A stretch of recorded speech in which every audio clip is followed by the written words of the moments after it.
Right, if you are determined to get in control of your type 2 diabetes and you've been concentrating on your diet, you're focused in on getting more active, but you're still stressed out with daily life, it's like you're driving along with the handbrake on. Stress massively undermines all those beneficial changes that you are making on a system level inside the body.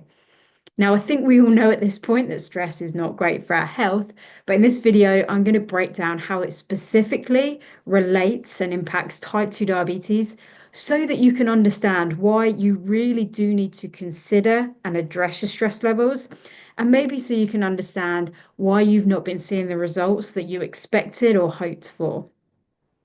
So, let's talk about this in two parts.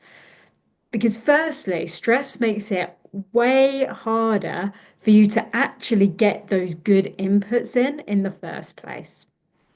So cortisol, which you probably know as the stress hormone, right? Well, elevated levels of this hormone get us to prioritize using different parts of our brain. Because stress means that we need survival mode. Therefore, we shift out of our higher level prefrontal cortex.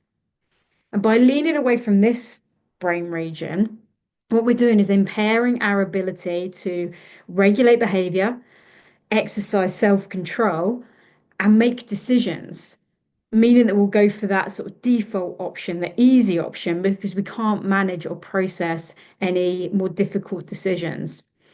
Now, this all too easily leads to much more impulsive, much more short-term choices like eating junk food or sitting on the sofa instead of exercising, rather than long-term, goal-orientated, healthy decisions. Stress just eats up and spits out our willpower. Okay, but cortisol is not the only hormone that is affected. Our hunger and our satiety hormones, they're also completely thrown out of whack with stress. And ghrelin, which is the hunger hormone, that improportionately gets increased, which is not going to make sticking to a healthy diet any easier, right? If you're ravenously hungry. So we're unable to process, make good decisions. We're way more hungry. And also our emotions of frustration, anger, sadness, they also become much more dialed in when we're stressed. So the body senses stress and it realizes that we're already in danger and therefore we need to be super aware of any threats. So we feel those negative emotions much more easily, like they don't take as much to ignite those feelings in us. And then also we feel them more strongly because our body wants to make sure we're really aware of those threats when they come in. Now, if you're an emotional eater, then you can see why this is going to make our healthy inputs less likely still. Okay, so we're not only stressed out, we're also more hungry. We've also dialed down our decision-making capacity, and now we're feeling those other negative emotions much more powerfully. So all of these reasons together and more, but they all come together to mean that whatever you are managing to do when you're stressed, you would likely be doing a whole lot more of those good inputs if you weren't having to fight against all these drivers that are trying to get us to essentially like hide away alone with all the food that we can get hold of and sit and wait for the danger to pass. That's what our body is trying to get us to do. So if we didn't have that drive, we'd be doing a whole lot more, right? But unfortunately, the impact of stress doesn't stop there because not only does it make it harder for us to create those right inputs in the first place, it also undermines any of those good inputs that we do manage to get in at that system level inside the body. So, cortisol, it creates insulin resistance. Okay, it literally gets in the way of insulin, stopping it from working and doing what it needs to do, which is get sugar out of the bloodstream.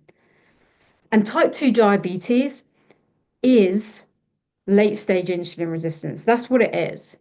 So, by keeping your cortisol pumped up day in, day out, you're creating more of the problem that you're trying to address with the healthy habits.